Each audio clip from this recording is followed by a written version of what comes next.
आप सबको एक साथ 3 घाट यहाँ पर प्राप्त होने और साथ साथ हावड़ बंधा से इस घाट तक आने के लिए सीसी रोड के शिलान्यास के लिए मैं हृदय से बधाई देता हूँ। आप सबको अपनी ओर से शुभकामनाएं देता हूँ। आप अनुमान करिए कि आज से 2 वर्ष पहले तक राजघाट में आने के लिए 10 बार लोगों को सोचना पड़ता था। रवि किशन जी किसको स्वर्ग भेजना चाहते हैं, किसको नरक भेजना चाहते हैं, ये उनका विषय है।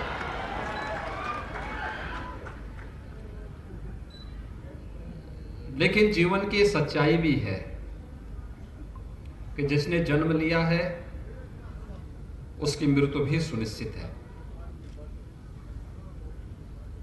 और हर एक व्यक्ति की मृत्यु पर ससम्मान अंतिम संस्कार की कार्रवाई संपन्न हो, साफ सुथरी जगह पर हो। इसके लिए राजघाट पहले से जाना जाता था। लेकिन जितने पर्व और त्योहार होते थे हर जगह लोग साफ सुथरी जगह पे स्नान करते थे, लेकिन यहां राजघाट में गंदगी, वहीं पर अंतिम संस्कार की कार्रवाई हो रही है, वहीं पर मरा हुआ जानवर है, वहीं पर महानगर का सीवर भी गिरता था और वहीं पे लोगों को स्नान करने के लिए मजबूर होना पड़ता था। मुझे लगता है कि आज के बाद ऐसा नहीं होगा, बल्कि गोरखपुर वासियों को, पूर्वांचल वासियों को स्नान के लिए दूसरे घाट, अंतिम संस्कार के लिए दूसरे घाट, बहुत साफ सुथरे घाट यहां पर उपलब्ध हम करवा पाएंगे। और साथ साथ जितना भी ड्रेनेज और सीवर आ रहा है सिटी का, उसको हम बाहर निकाल करके फिर उसको हम लोग ट्रीटमेंट करने के बाद ही नदी में वह जा पाएगा। यह एक व्यवस्था सुनिश्चित करने का प्रयास हो रहा है। इसलिए हमारे सभी वरिष्ठ प्रशासनिक अधिकारी और मंत्री भी आज इस मंच पर उपस्थित हुए हैं। मैं धन्यवाद दूंगा पहले जल शक्ति मंत्री जी को और उनके विभाग के सभी अधिकारियों को और गोरखपुर के जिला प्रशासन को भी। टीम भावना से आपस में बेहतर समन्वय के माध्यम से इस कार्यक्रम को इन्होंने एक समय सीमा के अंदर आगे बढ़ाया और आज गोरखपुर का हर व्यक्ति जो भी यहां पर आता है वो कहता है कि अच्छा बना है। लेकिन सरकार अच्छा बनाती ही है, उसके संरक्षण का दायित्व जनता को स्वयं उठाना पड़ेगा। ये जिम्मेदारी आपकी है कि अब इसको सुरक्षित रखना, साफ सुथरा रखना, किसी को गंदगी नहीं फैलाने देना। ये जिम्मेदारी गोरखपुर वासियों की जिम्मेदारी बनती है और इसलिए मैं आप सबका आह्वान करूंगा कि इसके संरक्षण की जिम्मेदारी गोरखपुर वासियों की है कि हम सब इसकी साफ सफाई की व्यवस्था सुनिश्चित करें और गोरखपुर वासियों को बेहतर माहौल यहां पर उपलब्ध करवा दें।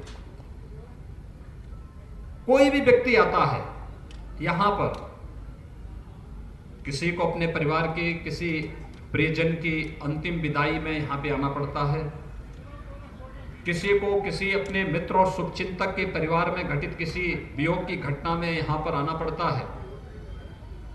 लेकिन इससे पहले मुझे भी कई बार यहां पर आने का अवसर प्राप्त हुआ था। गंदगी देखता था, मन खिन्न होता था। लेकिन अब हम कह सकते हैं कि गोरखपुर में भी राप्ती नदी में स्नान के लिए अलग से घाट है। कोई पर्व हो, छठ का हो, स्नान का हो या कोई भी पर्व और त्योहार हो, मौनी अमावस्या हो, माघी पूर्णिमा हो या कोई भी ऐसा पवित्र स्नान पड़ेगा, उसमें गोरखपुर वासी भी राप्ती नदी में, पवित्र राप्ती नदी में स्नान करके ये कह सकते हैं कि हमने भी अपने यहाँ की गंगा में डुबकी लगाई है, हमने भी स्नान किया है। रामगढ़ ताल के बाद राप्ती नदी की निर्मलता की तरफ हम लोग गए हैं।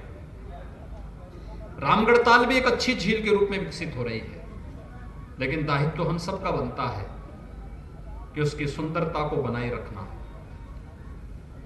सरकार एक बार पैसा दे सकती है, लेकिन स्थानीय नागरिकों की जिम्मेदारी बनती है कि स्थानीय स्तर पर जनता के द्वारा कहीं भी वहां पर कोई भी ऐसा कार्य न हो जो प्रकृति के विरुद्ध हो, सरकार के द्वारा खर्च किए गए पैसे के विरुद्ध कोई भी ऐसा आचरण नहीं होना चाहिए जिससे उस संपत्ति को नुकसान पहुंचता हो। और इसलिए आज ये घाट यहां पर 4 प्रकार के कार्य दिए गए हैं। उन्होंने पहले घाट का नाम जल शक्ति विभाग ने महायोगी भगवान गोरक्षनाथ जी के नाम पर यहां पर किया है, स्नान घाट है। नदी के उस पार जो घाट बना है वह मर्यादा पुरुषोत्तम भगवान श्री राम के नाम पर श्री राम घाट है। और इसके बाद जो यहाँ पर शमशान घाट है, शमशान घाट के साथ कुछ स्नान घाट भी जोड़ा गया है। वहां पर कुछ सुंदरीकरण का कार्य भी होना शेष है। वहां पर भी कुछ सुविधाएं नहीं दी जा रही हैं। खासतौर पर एक प्रदूषण मुक्त लकड़ी से भी जो वहां पर अंतिम संस्कार की कार्रवाई होगी उसके लिए भी वहां पर उस प्रकार की व्यवस्था सुविधा दी गई है। लेकिन साथ साथ गैस की सुविधा भी उपलब्ध करवा करके अंतिम संस्कार की कार्रवाई भी, प्रदूषण से मुक्त करने की कार्रवाई भी वहां पर करने का कार्य का उद्घाटन किया जा रहा है। और मुझे लगता है कि उस पूरे घाट का नामकरण भी होना चाहिए और वह यहाँ पे बाबा मुक्तेश्वर नाथ जी के नाम पर हो तो अच्छा होगा। बाबा मुक्तेश्वर नाथ जी का मंदिर यही बगल में है। कहते हैं पहले राप्ती नदी बाबा मुक्तेश्वर नाथ मंदिर के पास से होकर के गुजरती थी और बाबा मुक्तेश्वर नाथ इस शमशान घाट के वही अधीश्वर हैं, उन्हें ही माना जाता था। इसलिए उस जो राजघाट है, राजघाट तो इस पूरे क्षेत्र का नाम है, लेकिन जो शमशान घाट है उस शमशान घाट का नाम बाबा मुक्तेश्वर नाथ घाट के नाम पर सबकी मुक्ति के ही वे अधीश्वर हैं, देवादिदेव महादेव हैं और उनके नाम पर उस घाट को जाना जाएगा। 3 प्रकार के बोर्ड हम लोग यहां पर लगा करके इस कार्यक्रम को व्यवस्थित रूप से आगे बढ़ाएंगे। एक यह कार्य, दूसरा प्रशासन को, नगर निगम को मिलकर के करना है कि हावड़ तटबंध से यहां पर स्नान घाट पर आने के लिए जो इस सड़क है इसको थोड़ा ऊंचीकरण करते हुए इसको 2 लेन का कर लेना, जिससे आने जाने वाले लोगों के लिए एक सुविधा बन सके और हर एक सीजन में लोगों को यहां पर सुविधा मिल सके। इसके अलावा कोई भी सीवर या ड्रेनेज यहां पे नहीं गिरना चाहिए। लोग आए स्नान घाट में आकर के, जो सामान्य दिनों में आते हैं या किसी पर्व और त्योहार के समय में आते हैं, वे स्नान घाट में आकर के स्नान कर सकें, इस प्रकार की सुविधा देना।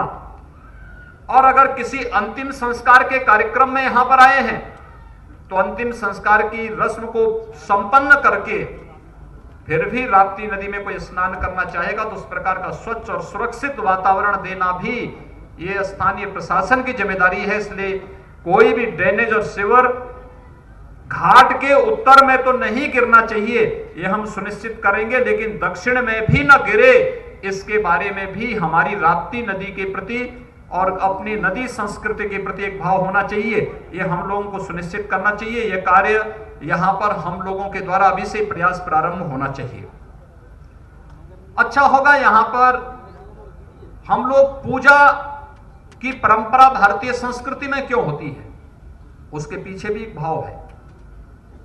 हम पूजा उसकी करते हैं, शिवो भूत्वा शिवम यजेत, यानी हम जिसकी पूजा करते हैं उसके अनुरूप हम बनना चाहते हैं। हम ये नदी संस्कृति की पूजा इसलिए करेंगे कि नदी जैसी पवित्रता और नदी जैसी शीतलता हम सबके मन में भी आ जाए, ये पवित्रता बनाए रखे, क्योंकि जल संस्कृति, जल है तो कल है। इसलिए नदी संस्कृति को संरक्षित रखने के लिए हम लोगों ने जगह जगह गंगा आरती के कार्यक्रम प्रारंभ किए हैं। गंगा की निर्मलता और अविरलता आज प्रधानमंत्री मोदी जी के कारण नमामि गंगे प्रोजेक्ट के माध्यम से देश के अंदर देखा जा सकता है। एकदम पवित्र गंगा जी का जल अब स्नान ही नहीं बल्कि आचमन भी किया जा सकता है। एक विश्वास हर एक श्रद्धालु के मन में, प्रयागराज जाने वाले हर श्रद्धालु के मन में है। इस समय माघ मेला चल रहा है, लाखों की संख्या में कल्पवासी प्रयागराज में है। गंगा की जो शुद्धता वहां पर हुई है वो शुद्धता वहां देखने लायक है और यही भाव हम सबके मन में होना चाहिए कि हम राप्ती नदी की भी निर्मलता के बारे में सोचें। किसी भी स्तर पर कोई गंदगी नहीं। अक्सर होता है कि हम अपने घर के गंदगी को ला करके नदी में फेंकते हैं। मुंडन बनवाया, बाल ला के नदी में फेंक दिया, गंदे कपड़े ला के नदी में फेंक दिया, घर का कचरा लाया नदी में फेंक दिया।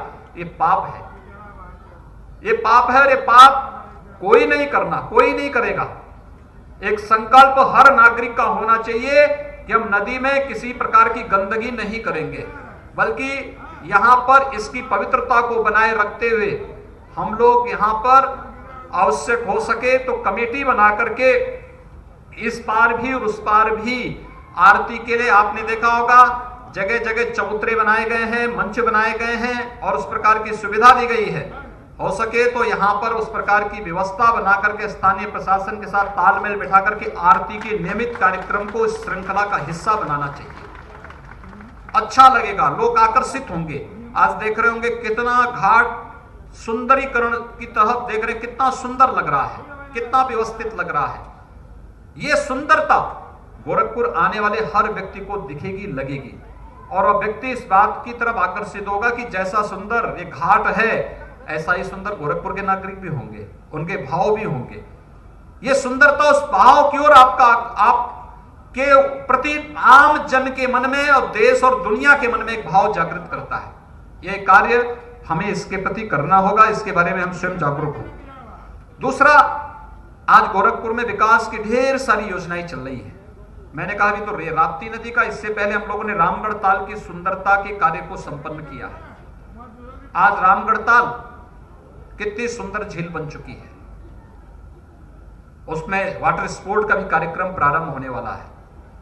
वहां पे बोटिंग की कार्रवाई भी प्रारंभ होगी। हमारा प्रयास है कि वहां पर हम बहुत जल्दी, गोरखपुर एयरपोर्ट में तो जहाज उतरते ही हैं, लेकिन सी प्लेन भी हम लोग रामगढ़ ताल में उतारने का कार्य करेंगे, जिससे कहीं से भी आप आएंगे जहाज रामगढ़ ताल में ही उतर जाएगा। उस प्रकार की व्यवस्था यहां के नागरिकों के लिए, पूर्वांचल के लोगों के लिए ये व्यवस्था यहां पर दी जा सकती है। और इसी महीने के अंत में या अगले माह हम लोगों का प्रयास है कि गोरखपुर का जो भी, गोरखपुर का चिड़ियाघर भी हम लोग प्रारंभ करने जा रहे हैं। बहुत सारे जानवर आ चुके हैं।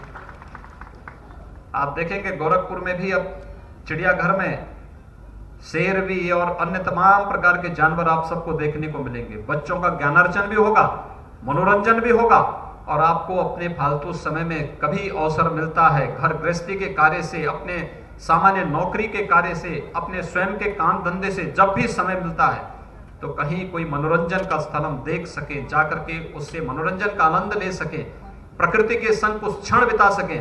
यह अवसर आपको रामगढ़ ताल के किनारे भी मिलेगा, चिड़ियाघर में भी मिलेगा, और साथ साथ इस राजघाट के घाटों पर घूमते हुए यहाँ पर चलने वाली सांस्कृतिक संध्या के कार्यक्रमों के साथ भी देखने और सुनने को मिलेगा।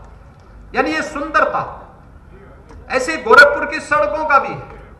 पहले 2 लेन की सड़क थी, आज वो 4 लेन की हो रही है। कुछ सड़कें 6 लेन तक पहुंचाने का कार्य किया जा रहा है। चारों तरफ सड़कों का एक जाल, ये विकास का आधार बनती है। विकास होगा तो रोजगार भी होगा, नौजवान पलायन नहीं करेंगे। जो देश के अन्य भागों में लोग नौकरी और रोजगार के लिए जाते हैं, उनको उनके घर में ही नौकरी और रोजगार उपलब्ध जब हो जाएगा तो वह अपने घर गृहस्थी को भी अच्छे ढंग से देख पाएगा, और साथ साथ यहाँ पर ज्यादा मेहनत से कार्य भी कर पाएगा। और ये सुविधा यहाँ पर देने का कार्य आज प्रारंभ हुआ है। आज मैं इस कार्य के लिए हृदय से धन्यवाद दूंगा जल शक्ति विभाग को और स्थानीय प्रशासन को, कि स्थानीय जनप्रतिनिधियों के साथ मिलकर के उन्होंने बेहतर टीम वर्क का काम किया है, और आज उसका परिणाम है यहाँ पर हम लोग गोरखपुर वासियों को एक बेहतर और सुंदर स्नान घाट उपलब्ध करवाने में सफल हुए हैं। हम सब जानते हैं कि इन सभी घाटों पर, महायोगी गुरु गोरक्षनाथ घाट पर 28 करोड़ रुपए की लागत से घाट यहां पर संपन्न बनकर के तैयार हुआ है। श्री राम स्नान घाट पर 15 करोड़ 60 लाख रुपए खर्च हुए हैं, और बाबा मुक्तेश्वर नाथ जी के नाम पर जो घाट यहाँ पर, वहां पर शमशान घाट और स्नान घाट बना है, वहां पर 5 करोड़ रुपए खर्च हुए हैं। बाकी वहां पर अभी सुंदरीकरण के कार्य अन्य संपन्न होने हैं। ये सभी कार्य एक साथ यहाँ पर संपन्न होंगे। इन कार्यक्रमों को हम आगे बढ़ाने का कार्य करेंगे और रावण बंधा से लेकर के यहाँ पर घाट स्नान घाट तक आने के लिए जो सीसी मार्ग बनेगा, इसका भी शिलान्यास का कार्यक्रम आज यहाँ पर संपन्न हो रहा है। मैं एक बार फिर से आप सभी गोरखपुर वासियों को हृदय से बधाई देता हूँ, हृदय से अपनी शुभकामनाएं देता हूं और विश्वास व्यक्त करता हूं कि इन सभी विकास की योजनाओं को संरक्षण करने का कार्य आप सभी लोग करेंगे। इसकी सुंदरता को, इसके रखरखाव को, यहाँ पे गंदगी न करना, इसमें किसी प्रकार का कोई तोड़फोड़ या अव्यवस्था या अराजकता फैलाने की छूट किसी को नहीं देंगे। इस विश्वास के साथ आप सबके प्रति बसंत पंचमी के अवसर पर मैं हृदय से बधाई देता हूं, शुभकामनाएं देता हूं। धन्यवाद। जय हिंद।